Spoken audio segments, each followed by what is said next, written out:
Good morning class. आज हम polymer के लास्ट लेक्चर के बारे में डिस्कशन करेंगे। That name is biodegradable polymer. As we all are familiar with that bio means living, degradable mean decompose. Means to say that biodegradable polymers are those which is decomposed by the living organism in a interval of time, right. और यहाँ से जो बार बार question attempt होता है वो PHBV, ठीक है, या इसको हम ये भी लिख लेते हैं PBHV, कुछ भी आ सकता है, नेम वही है। P स्टैंड फॉर पोली, ठीक है, B stand for beta, H stand for hydroxy, ठीक है, ब्यूटाइरेट को का मतलब इन दोनों के बीच में रिलेशन होगा, एंड बीटा हाइड्रोक्सी वेलरेट, ये इतना बड़ा नाम है। पोली हाइड्रोक्सी ब्यूटाइरेट को मतलब इन दोनों के बीच में रिलेशन, कोपोलिमराइजेशन, बीटा हाइड्रोक्सी वेलरेट। अब देखो ये एक कॉमन नेम के ऊपर है, हम इसका यूपीसी नेम लिखेंगे। देखो butyrate stand for 4 carbon, but मतलब 4 कार्बन, 1 2 3 4, राइट।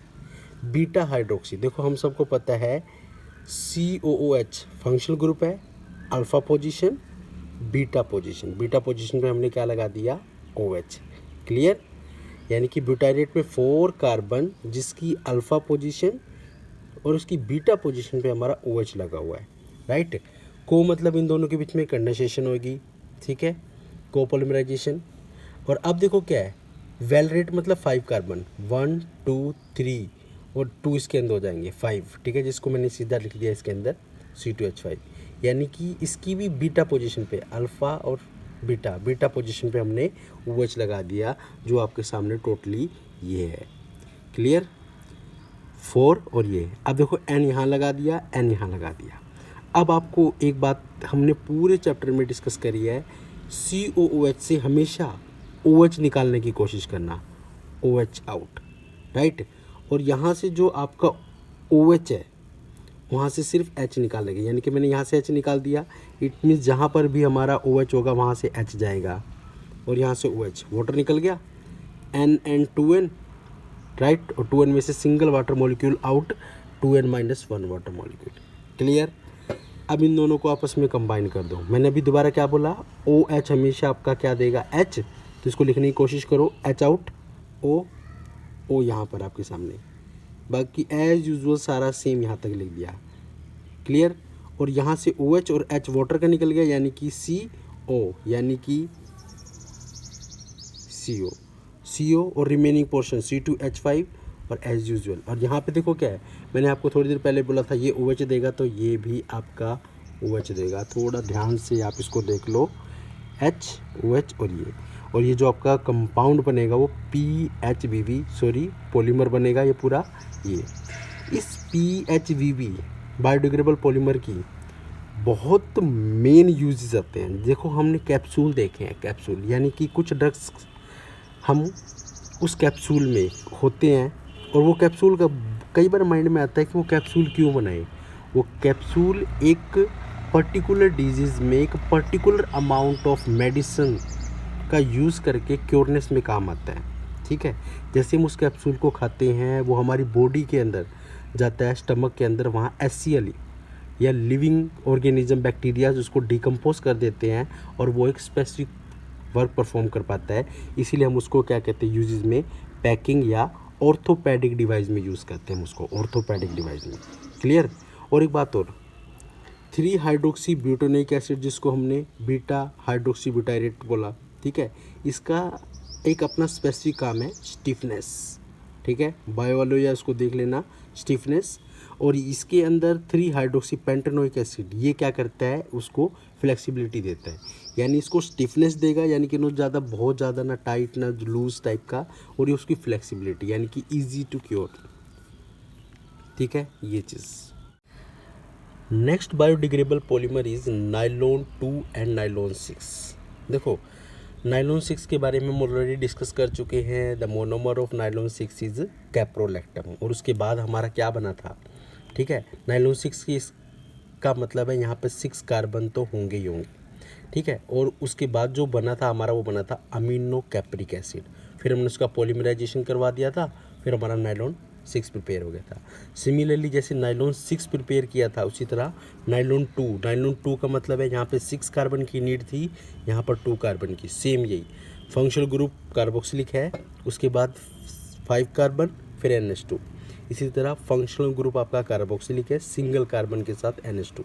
इसको हम ग्लाइकिन बोलते हैं, ग्लाइसिन, ठीक है, जो हमारा आगे बायोमोलिक्यूल चैप्टर में भी यूज़ आएगा, ठीक है। और इसका IUPAC नेम देखो, फर्स्ट सेकंड कार्बन पे 2 अमीनो इथेनोइक एसिड, ये IUPAC नेम है इसका। और यहाँ पर देखो फर्स्ट, ठीक है, और उसके बाद 5 कार्बन, फिर ये 6 पोजीशन पे 6 अमीनो हेक्सेनोइक एसिड, राइट। अब इनके बीच में देखो NN। अब आपको देखो मैं बार बार बोलता आ रहा था कि ये हमारा क्या देगा, OH, राइट। और जब आप इसको देखो, इसको ब्रेक डाउन करोगे, क्योंकि यहाँ से माइंड में सेट कर लेना कि ये जो आपका है ये H देगा, तो ये दोनों आपस में कंबाइन हो गए, यहाँ से क्या निकल गया, वाटर, राइट। N और N 2N -1 वाटर का सेम मॉलिक्यूल आपका आउटसाइड बाहर निकल जाएगा, ठीक है। एक बात और, इसमें स्टेप ग्रोथ कोपॉलिमराइजेशन हो रही है, ठीक है। अब दोबारा देखो, ये OH दे रहा है, तो ऑब्वियस सी बात है इस साइड से भी हमारा क्या जाएगा, OH। NH2 को हमने पहले ही माइंड में सेट कर लिया कि NH2 जब भी आएगा वो अपना H ही देगा, तो इस तरफ से भी आपका क्या जाएगा, H। अब इसको लिखने की कोशिश करो, यहाँ से H चला गया, यहाँ से देखो ये रहा, इसका H चला गया, राइट, क्लियर। अब इसको पूरा एज यूजुअल लिख दिया हमने, CH2CO, यहाँ से OH जा रहा था और H वाटर निकल गया, बिल्कुल, CO, और इसको लिख दो NH, राइट, NH।